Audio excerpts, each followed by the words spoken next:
Hey guys, this is Tauna. Today we're going to be talking about Foundations and Jumpstart Legendaries, my top 10 for it. So with Foundations and Jumpstart, we have a lot of new Legendaries, a whole bunch of reprinted ones as well, but just, a huge amount of cool Legendaries, especially within Jumpstart, because they kind of designed the Jumpstart packs to be able to be legendary, heavy, like new Legendaries in there, as well as the fact that they are Commander legal and stuff.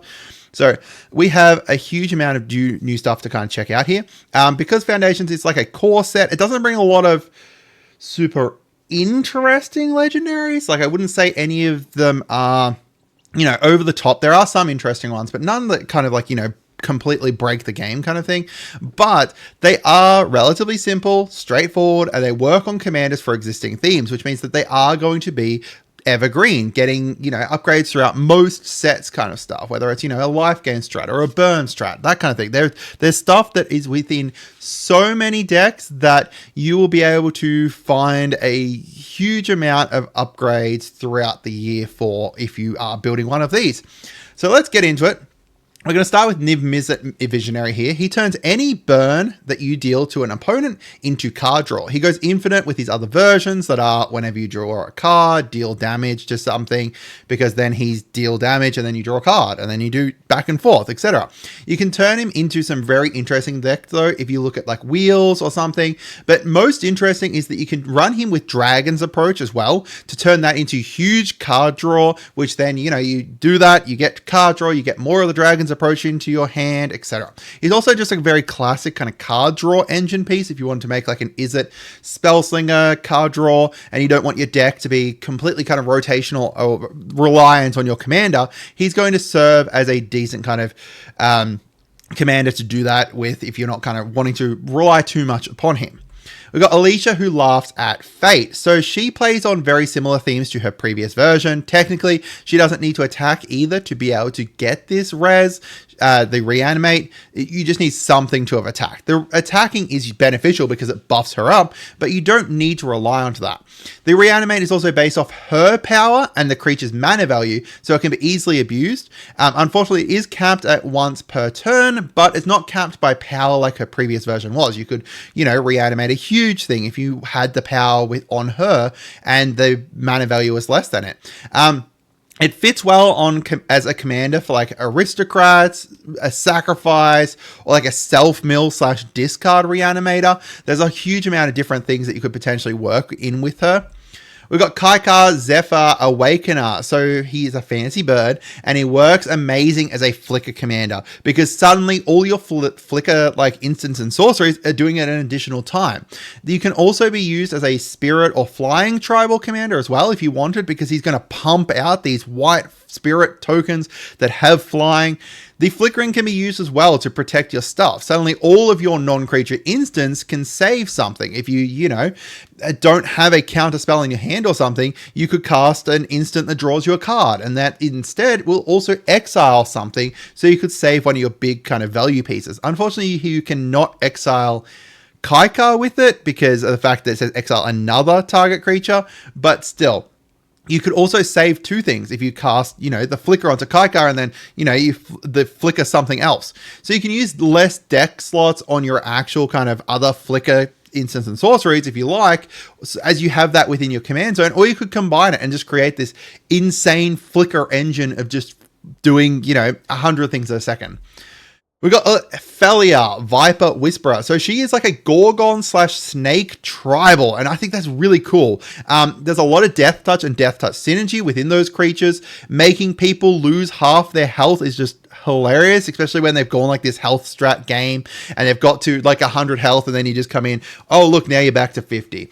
She also spits out her own little cute Death Touch 1/1 tokens to protect you, and she only costs 1 and a black to get in. So very early on you can start rolling. And then we've also got Loot Exuberant Explorer, Green Stompy Go Burr. No, I've actually got something in here. No, seriously, he just looks like a fun take on that cheating big creatures out.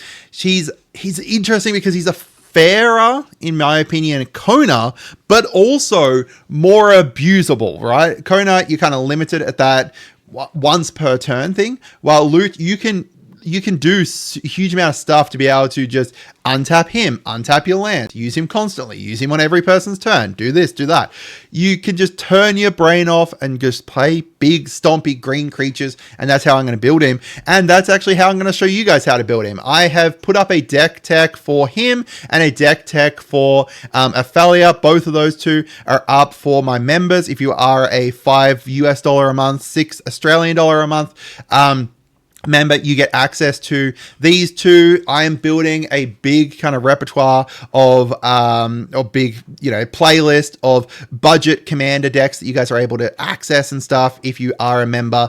Unfortunately, I can't upload all of my deck techs for free because of the fact that YouTube doesn't like it if you upload more than one video per day. So, this is the kind of solution to that. And also, what should we do to celebrate 10,000 subscribers? We are so close to it. We are like, 1,100-ish off. I was just watching before the ticker of subscriptions slowly tick up. And, oh man, I thank you so much, guys, for the support. Next, we've got Pooh Bear. He is a Silencia, or she is a Silencia food/life gain commander. You're going to gain a bunch of life, and then you can give something huge buffs from it. The second ability can be used multiple times as well. So if you gain your big lot of life in 2 to 3 bursts, like you usually do, you don't usually gain, all your 30 life at once. It's usually here's 10, here's 5, etc. You can use it to make something really big. I could imagine this being a really interesting, big Voltron-esque kind of life gain commander where you gain a bunch of life in your pre-combat main phase. Then you go into your combat phase and you buff it up. You also can just do this at instant speed. So you can technically, if someone's about to destroy you, if you have a way to be able to gain life, whether it's, crack a food or something, then you can also just buff them up. There's lots of life gains / food synergies between the two, especially if you look at the food and fellowship precon to be able to use with this. You've got Plagon, Lord of the Beach. So they are a starfish wizard, which is hilarious in its own. Draws cards based off of creatures with toughness greater than power, which means if you flicker him, you're going to be able to get them again. And again, and again. You can draw a huge amount of cards from this. You can do that. You can do the combat damage part at instant speed as well. So if you don't need it at the time, then that's okay. You don't need to use it. If someone is not attacking you, you don't need it. You could use it after declaring blockers, etc. It is expensive to switch that, obviously, like to be able to do that for each creature, because you need to pay either a white or blue for each creature. But if you go tall rather than wide, it's not quite as bad. Or you could just add some stuff in that naturally does that. Target creature, like your creatures do that. I believe there's one white legendary that I'm blanking on off the top of my head that does it for all your creatures. You can run a bunch of walls and watch people crash against them, which is really funny. We've got Zimone, Paradox Sculptor. So she is a classic +1/+1 counter, but while you probably start reading here and you're like, oh yeah, I'm going to put a +1, I'm going to buff up some creatures, I'm going to make big creatures, I'm going to swing them at people. No, do something more fun. Just make some janky ass freaking creatures and artifacts or enchantments, if you animate those enchantments somehow into something really cool. So let's have a look at a few ones. You could do Grind Clock, where you just mill people out because you double the amount of charge counters on this, and then all of a sudden, it's got 20 charge counters on it or whatever, because you've done it multiple times and you had a way to untap Zimone, or you moved charge counters on it from somewhere else, and now you're just milling people constantly, which is hilarious. We've got Magistrate Scepter. Once you get to 4 counters on this, right, you'll be able to take extra turns because you could just double it with her, get up to 8 counters. Oh no, sorry, 3 counters. You could get up to, the 6 counters, use 3 of them, untap, start the next turn, use the moan, get back up to that 6 counters, do it, etc. It's infinite turns. We've got Helix Pinnacle. If you turn this into an artifact or enchantment, artifact or creature, now you can double it to get to that 100 counters per turn easily. Dark Steel Reactor, get that up to 20 counters. Millennium Calendar. I wanted to use this so many times. You can double it, but then it also doubles itself, so you could get this up to 1,000 so easily. It's hilarious. Or there's so many like oil counter stuff. Make a Zimone with oil counters, and then watch as she suffers from PTSD as you have oil all around her and stuff. We've got Shrewfus Spoutsire. I actually made a video on this on my channel the other day that anyone can, go view and stuff. It's Saproling Tribal, just fun little dudes that when they hit, they create more little dudes. And now you've got an army of little Saprolings doing a million different things. It's the first actual Saproling card that isn't a token as well, and it can get bonkers really, really, really quickly. We got Slinzer the Spike Stampede. So this is a beast tribal commander where he makes your beast cheaper to cast. And honestly, beast tribal is really underrepresented. You can play big beast and then you can have your commander fight other people's stuff. You could buff him up. You could do a huge amount of stuff with it.